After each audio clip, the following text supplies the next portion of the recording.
kita masuk mata pelajaran administrasi pajak dengan melanjutkan materi mengenai perhitungan dari pajak penghasilan orang pribadi. Oke, untuk mengetahui mengenai lanjutan dari perhitungannya, silakan tonton video berikut. Dalam perhitungan pajak penghasilan orang pribadi, yaitu ada biaya jabatan dan biaya pensiun. Nah, pajak penghasilan bagi pegawai tetap ditetapkan sebesar 5% dari penghasilan bruto, setinggi-tingginya 6 juta per tahun atau 500.000 per bulan. Dan untuk iuran pensiun juga 5% dari penghasilan bruto, setinggi-tingginya 2.400.000 per tahun dan 200.000 per bulan. Nah, ini adalah contoh soal yang akan kita kerjakan. Dikatakan bahwa Anjasmara memiliki penghasilan 13.400.000 dan membayar iuran pensiun sebesar 200.000. Dan Anjasmara menikah dan mempunyai 3 orang anak. Nah, langsung saja kita membuat contoh perhitungannya. Contoh perhitungan. Nah, dari soal yang tadi dikatakan bahwa Anjasmara memiliki gaji sebulan 13.400.000. Maka kita akan membuat di sini bahwa gaji sebulan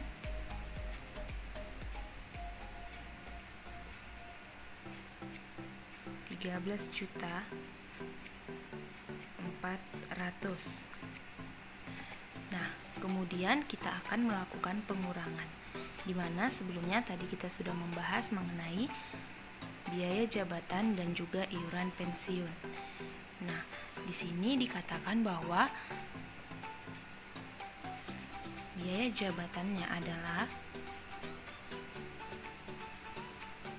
5% dari penghasilan neto sebulan, yaitu 13.400.000. Nah, hasil dari perkalian ini adalah 670.000. Namun, dikatakan bahwa biaya jabatan maksimal 500.000 sebulan. Maka dalam perhitungannya kita membuat di sini 500.000. Kemudian dikatakan juga bahwa dia membayar iuran pensiun sebesar 200.000. Iuran pensiun. Nah, karena iuran pensiun tidak melebihi batas maksimal, maka akan tetap dibuat senilai 200.000. Maka di sini kita akan menghitungnya. 500 tambah 200 sama dengan 700.000.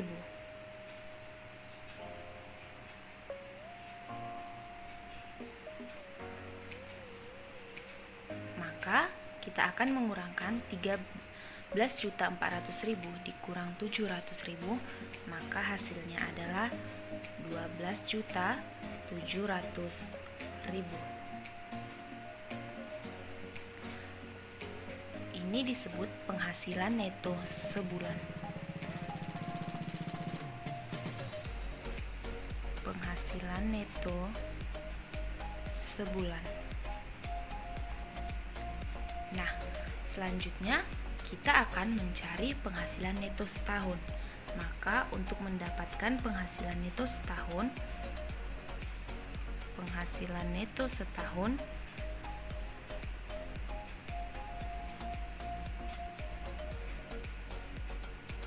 kita kalikan dengan 12 dikali 12.700.000, maka hasilnya adalah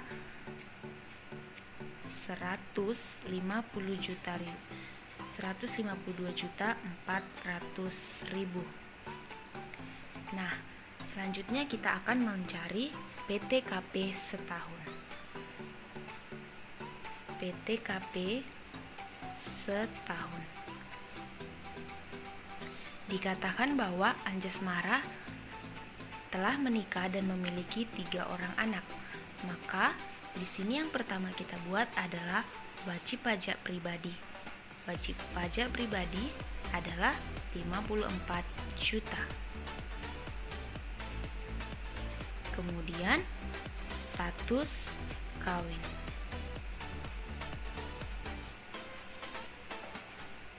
Ditambah 4,5 juta.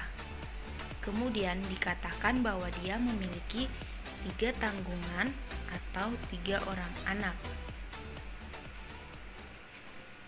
Maka di sini kita buat 3 dikali 4.500.000. Maka hasilnya adalah 13.500.000.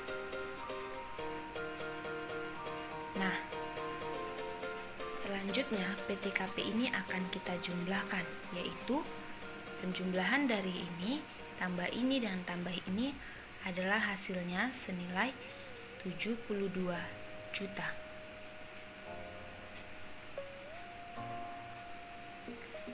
Nah, ini adalah jumlah PTKP setahun.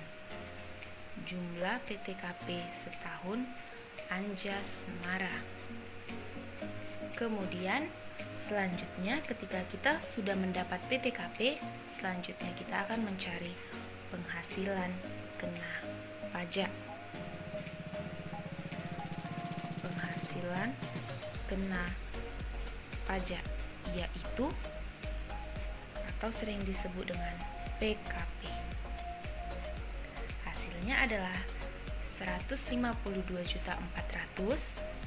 Penghasilannya itu setahun dikurang dengan jumlah PTKP setahun, maka hasilnya adalah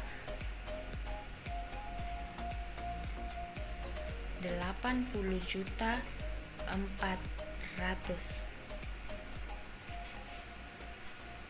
Maka kita akan mencari PPh pasal 21 terutang untuk setahun,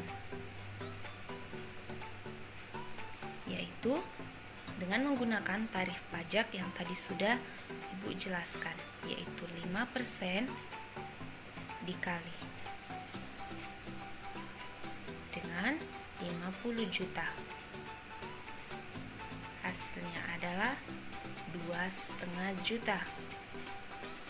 Kemudian 15% dikali dengan 30.400.000, maka hasilnya adalah 4.560.000. Maka PPh pasal 21 terutang untuk 1 tahun adalah 7.060.000.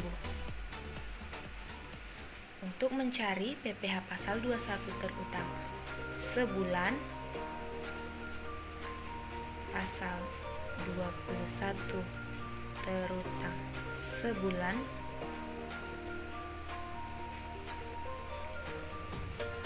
Rp7.060.000 dibagi dengan 12, maka hasilnya adalah 588.000. Nah, demikian pemaparan mengenai materi di hari ini. Jika ada yang ingin kalian tanyakan, bisa kalian tanyakan pada saat video call maupun langsung WA ke pribadi Miss. Oke?